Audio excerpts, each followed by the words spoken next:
ये जो कारोबार है जिस्म फरोशी का, उर्दू में इसको बोलते हैं, या सेक्स वर्कर, किसी को भी सेक्स वर्क करने का कभी मन नहीं होता है। जहाँ की लड़कियां इन कामों में पाई जाती है कि 9, 10, 11, 12, 13, 14, 15 तक की होती है। अस्सलाम वालेकुम रहमतुल्लाह, मैं हूं शम्स तबरेज़ कासमी और आप देख रहे हैं मिल्लत टाइम्स। ख़ास मुलाकात में आज मेरे साथ ख़ास मेहमान हैं पल्लवी घोष, जिन्होंने ह्यूमन ट्रैफिकिंग के मामले में 5000 से ज़्यादा लड़कियों को रेस्क्यू कराया है, सेक्स वर्कर से बचा करके उन्हें एक अच्छी ज़िंदगी फराहम की है। पल्लवी घोष, मिल्लत टाइम्स में स्वागत है, खुशामदीद। सबसे पहले तो हमने यही आपसे जानना चाहेंगे, आपका अभी एक इंटरव्यू भी आया truecircle.net पे, आपने ह्यूमन ट्रैफिकिंग का काम शुरू किया और एक लड़की को सेक्स वर्कर से बचा करके उन्हें एक खुशहाल ज़िंदगी फराहम की। ये काम आपने कब से शुरू किया, कैसे किया? मैंने ये काम 2012 से शुरू किया। मैंने न्यूज़पेपर में एक आर्टिकल पढ़ा था, शायद टाइम्स ऑफ इंडिया या हिंदू, मुझे कुछ खास याद नहीं है, लेकिन उसमें न्यूज़ था कि आज वर्ल्ड कप है और आज सेक्स वर्कर्स के लिए छुट्टी है। तो ये चीज़ मुझे काफ़ी, मेरे अंदर बहुत सारे प्रश्न आए कि क्यों ऐसा है। तो मैंने थोड़ा रिसर्च किया और मुझे पता लगा कि जितने भी कस्टमर्स थे सेक्स वर्कर्स के, वो लोग मैच देखने गए, वो लोग सेक्स वर्कर के पास नहीं गए। तो मुझे ये अंदर ही अंदर ये खाया जा रहा था कि लोग सेक्स वर्क क्यों करते हैं, क्या वो मजबूरी में करते हैं, क्या वो मन से करते हैं, क्या वो उनके घर वाले उनको भेजते हैं, क्या कारण था। जब मैंने और थोड़ा डिग किया तो मुझे पता लगा कि सेक्स वर्क में लोग जनरली मानव तस्करी से आते हैं, जिसको हम ह्यूमन ट्रैफिकिंग कहते हैं। अब ये जो लड़कियां हैं ये उन क्षेत्रों से आती है जो गरीबी क्षेत्र है, जहाँ पे पढ़ाई लिखाई नहीं है, जहाँ पे लोग मजबूर है, जैसे बंगाल हो गया, असम हो गया, आंध्र प्रदेश हो गया। इन सब जगहों से लड़कियां आती हैं और इनको बहला फुसला के लाया जाता है। तो ये एक ऑर्गेनाइज्ड रैकेट की तरह चलता है। अच्छा, सबसे पहले ये जानना चाहेंगे कि आपने तालीम हासिल किया, क्या बैकग्राउंड क्या है आपका, मतलब एक्टिविस्ट आप बनी तो शुरू से हैं या कुछ दूसरी मसरूफियत थी आपकी, कोई जॉब जिसे छोड़कर आपने काम शुरू किया? नहीं, मैंने पहले तो इंग्लिश लिटरेचर में पढ़ाई की थी ग्रेजुएशन में। मास्टर्स डिग्री में मैंने जेंडर स्टडीज़ की है, जो कि है लैंगिक विशेष, उस पर मैंने पढ़ाई की थी। मैं अपने करियर के बिगिनिंग में मैं LGBTQI पे काम कर रही थी। फिर उसके बाद मैंने ये, जैसे आपको बताया, ये आर्टिकल पढ़ा तो मुझे लगा कि मुझे मानव तस्करी पे काम करना है। उसके बाद मैं एक ऑर्गेनाइजेशन के साथ जुड़ी, फिर मैं रेस्क्यू करने लगी।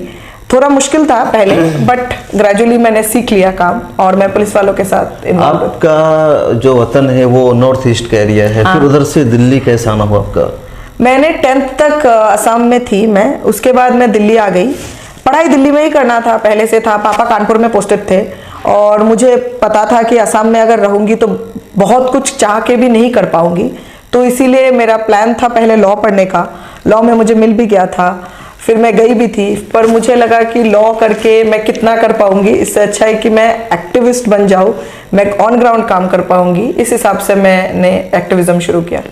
अच्छा, ये जो काम है ह्यूमन ट्रैफिकिंग का, रेस्क्यू कराने का, तो आपको किस तरह के खतरात का सामना करना पड़ता है, किस तरह ये सब काम करते हैं आप? मतलब खतरे तो बहुत है, देखिए, क्योंकि ह्यूमन ट्रैफिकिंग जो है वो एक ऑर्गेनाइज्ड रैकेट है, उसमें बड़े बड़े लोग इन्वॉल्व हैं। ऐसा पॉसिबल ही नहीं है कि एक एरिया में इस तरह का व्यापार चल रहा है, जो कि है देह व्यापार बोलते हैं हम, देह वैश्यावृत्ति जो हम बोल रहे हैं, वो चल रहा है और किसी को पता नहीं। ऐसा हो ही नहीं सकता, सब लोगों को पता होता है। खतरे बहुत है, बहुत धमकियां मिलती है। मेरे साथ की एक लड़की थी, उसका धौला कुआं में उसको शॉट डाउन किया गया था।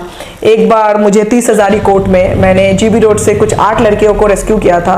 कोर्ट में गई थी, मुझे एक कोठे के जो केयरटेकर या फिर जो दल्ला बोलते हैं, उन्होंने कोर्ट में ही मुझे क्या बोलूँ आपको, चाकू दिखा दिया था। तो ये सब कॉमन है, फ़ोन में धमकी मिलना, फिर बहुत कुछ ऑफर होते हैं, जैसे लोग आपको पैसे ऑफर करते हैं कि आप रेस्क्यू करना बंद कर दीजिए। खतरे तो बहुत है, बट हाँ, बहुत सारे लोग थे मेरे साथ जो काम करते थे, बहुत लोगों ने छोड़ दिया।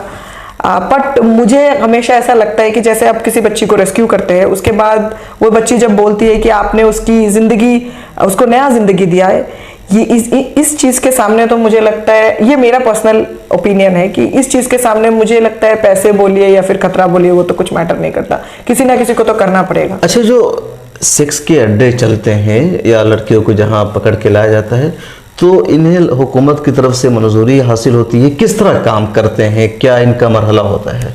देखिए, भारत में अगर बोलिए तो प्रोस्टिट्यूशन इलीगल है, भारत में वेश्यावृत्ति इलीगल है।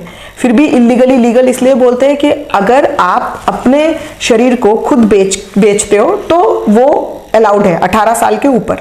लेकिन आप अगर किसी और लड़की को बेच के अगर उस पैसे से अपना गुजारा कर रहे हो तो वो क्राइम है।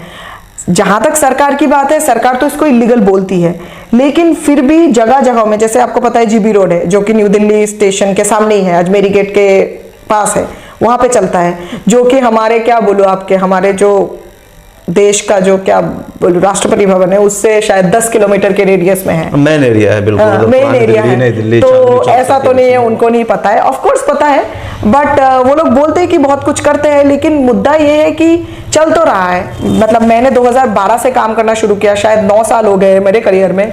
मैंने देखा है टोटल तो 104 कोठे थे पहले, फिर जाके वो 98 हो गए, फिर जाके वो 96 हो गए, कुछ कोठे बंद हो जाते हैं। और आप अगर जीबी रोड में जाएंगे तो जीबी रोड में नीचे पूरा हार्डवेयर मार्केट है, एशिया का सबसे बड़ा हार्डवेयर मार्केट बोलते हैं, और ऊपर पूरा ये ब्रॉथल चलता है। और दिल्ली में सिर्फ जीबी रोड की बात नहीं है, दिल्ली में आप अगर बापू पार्क चले जाए जो कि कोटला के ऊपर है, कोटला के आसपास है, उधर लक्ष्मी नगर चले जाए, गाजियाबाद चले जाए, नोएडा चले जाए, सीलमपुर चले जाए, घर घर में जो वेश्यावृत्ति है वो तो बहुत आम है, बहुत कॉमन है।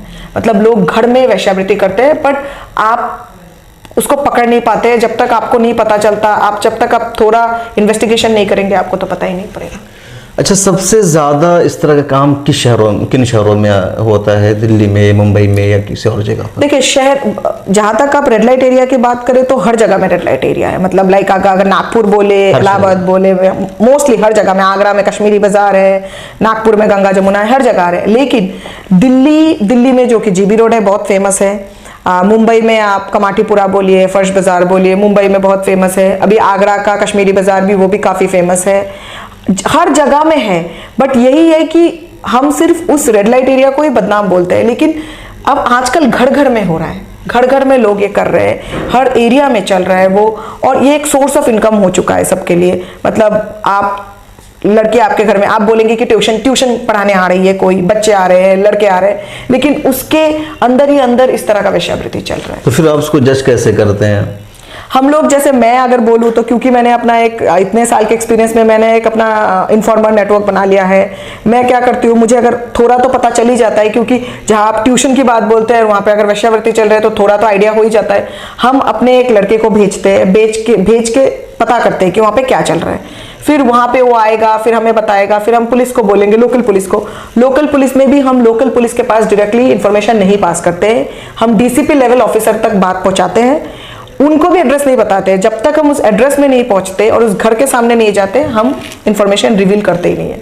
क्योंकि सही बताए तो मतलब मैं अपने पर्सनल ओपिनियन बोलूंगी, मैं किसी पे विश्वास नहीं करती। ये जो कारोबार है जिस्म फरोशी का, उर्दू में इसको बोलते हैं, या सेक्स वर्कर का, ये कैसे लड़कियां तैयार हो जाती है? क्या ज़बरदस्ती उन्हें उनके घर वालों से छीन लिया जाता है, या खुद लड़कियां राजी होती है खुद से जिस्म फरोशी पर? क्या होता है? देखिए, पहले मैं जितनी भी लड़कियों को मैंने रेस्क्यू किया है, हर किसी ने मुझे बोला है कि किसी को भी सेक्स वर्क करने का कभी मन नहीं होता है, ये उनको फोर्सफुली किया जाता है। जैसे आप अगर मैं बंगाल की बात बोलूँ या नेपाल की बात बोलूँ, वहाँ से लड़कियों को प्यार के झांसे में लाया जाता है, या फिर नौकरी के झांसे में लाया जाता है, या फिर उनकी भविष्य को बेहतर करने का झांसा दिया जाता है। फिर वहाँ से उनको यहाँ लाया जाता है, लाके उनको बेचा जाता है।